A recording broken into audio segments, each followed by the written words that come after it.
Today we will discuss about vestigial sideband suppressed carrier. We are intended to do that because it is not practically feasible to design a filter that will sharply cut or eliminate one sideband and will totally allow another sideband. Therefore, we are forced to go for vestigial sideband, where what is done, one sideband is passed and along with that a portion of the sideband that is required to practically implement a filter is passed. Obviously, it eventually increases the bandwidth from the SSB a little higher and power also requirement a little higher, but it is practically feasible. Now, therefore, if we write the expression of VSB, how we can imagine VSB-SC? You see here, if you consider here, actually we can get it by after doing the double sideband suppressed carrier. If you consider this is a message signal and you have multiplied this message signal by cos omega ct, therefore it will give like this, like DSB-SC. Now what is our motto? Our motto is to pass any one of the sideband. Okay,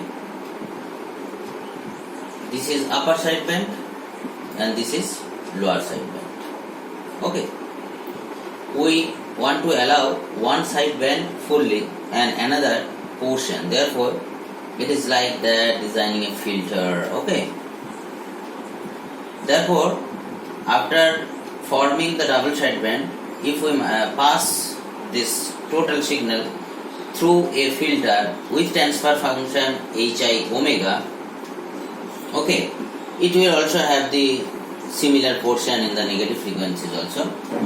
We can get any one sideband along with a portion of the another sideband. So come back to the expression again. Therefore, how we can generate it? We can generate it by passing mt multiplied by cos omega ct by product modulator or whatever, and then passing it through a filter. The nature hi omega, the nature will be to allow one sideband and a portion of the other sideband. We are naming it as VSB shaping filter. Now, so we can write the expression of VSB as, in the time domain, mt into cos omega ct into HIT, where HIT is the impulse response of this filter, and in the frequency domain we can write that expression of VSB is m omega plus omega c plus m omega minus omega ct into the transfer function of the shaping filter. Now, what should be the exact nature of the shaping filter? We will discuss soon after with an example after we have discussed VSB demodulator. For VSB demodulation, let's consider that we have got this VSB modulated signal. We are multiplying it by cos omega ct, the same carrier frequency as that of the message carrier signal used for modulation. Then we are using another filter H naught omega to get back the message signal. Now we will see what should be the nature of H0 omega so that we can get MT as the output or proportional to MT. Now, rewriting the expression of ST, what will be the ST? VSB-SC generated signal into 2 cos omega ct, therefore VSB-SC generated signal omega minus omega c and omega plus omega c. Okay. Now, we got the expression of VSB-SC signal as m omega plus omega c plus m omega minus omega c into hi omega. Substituting this and doing some mathematical simple calculation, we finally get the output is of the product modulator, not the product modulator, or the input of the filter. Okay, input of the filter as m omega hi omega minus omega c plus hi omega plus omega c and m omega minus omega c into hi omega minus omega c, m omega plus omega c into hi omega plus omega c. Now we can easily understand that where is the signal? The message signal is in the first term. The second two terms are not required because the message signal has been shifted. Only if we take the first part, we can get the message signal directly. Therefore, we can use a low-pass filter that will eventually eliminate these two parts. Okay, so this is nothing but a H0 omega is a low-pass filter. Now we will see what should be the transfer function of it. So the input, what is the input? This is the input, H omega. And what is desired at the output? Desired output is this part. Okay, we don't need this omega minus omega c omega c. Therefore, the output of the filter is m omega into hi omega minus omega c plus hi omega plus omega c multiplied by the transfer function of the filter. That is the output of the filter. Okay. Therefore, from this expression, what we can write, we will get m omega at the output filter. When we will get this? When the transfer function of this filter H0 omega will be nothing but what? 1 divided by this part. Because if it is H0 omega, if H0 omega is 1 by hi omega minus omega c plus hi omega omega plus omega c, then this two term will cut and we will get m omega. Therefore, the requirement of the filter here, that it should be a low-pass filter with the transfer function 1 by hi omega minus omega c plus hi omega plus omega c, where hi is the transfer function of the input filter that was used for VSP modulation. Now we will consider an example that will make us understand what should be the transfer function of H0 omega given hi omega. That will actually make us familiar with the case of modulation. Let's consider a situation where the message signal looks like this. Message signal looks like this one. Okay, and after DSB-SC, what it looks like? After DSB-SC, it looks like this. So what we'll do? This is mt into cos omega c.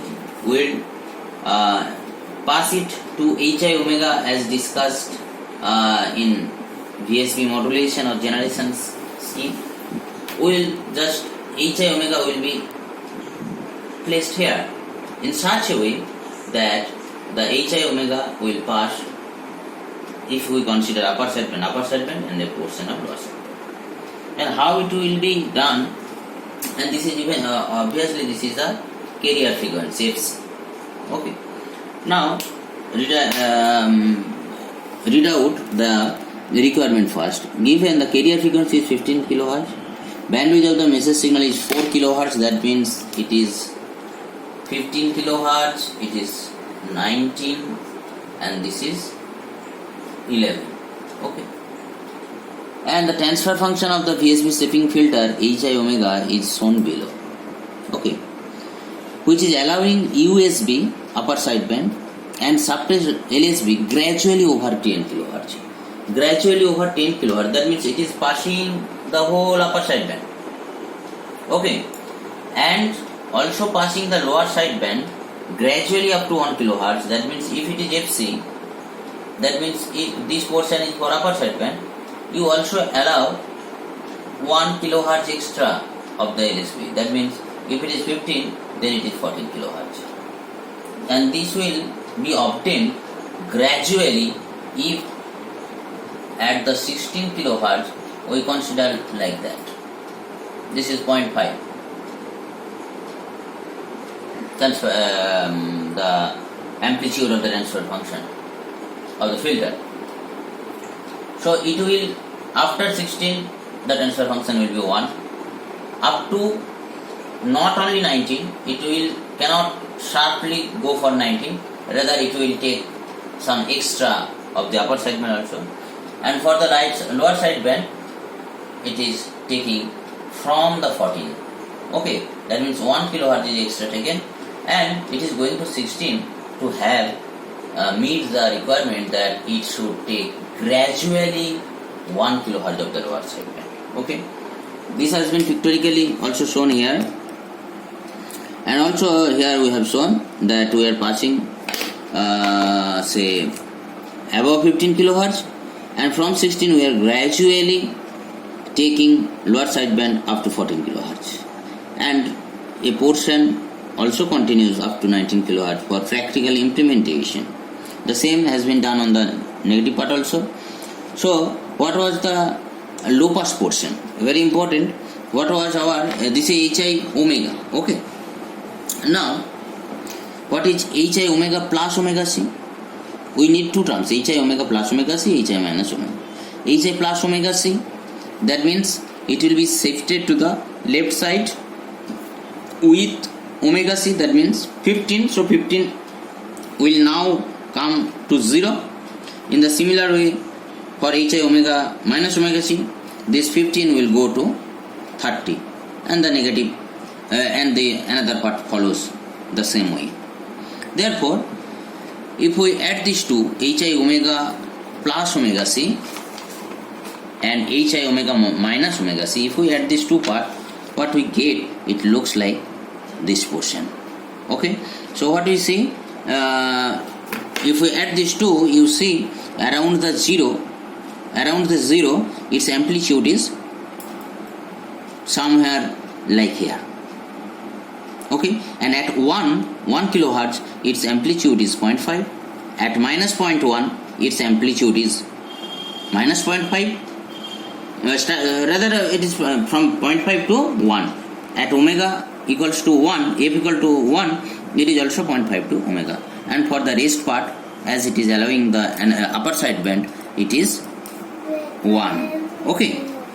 Therefore, taking the inverse Fourier transform of this, not taking the inverse, taking or dividing this HI omega plus omega C into plus HI omega minus omega CT by 1, what we get?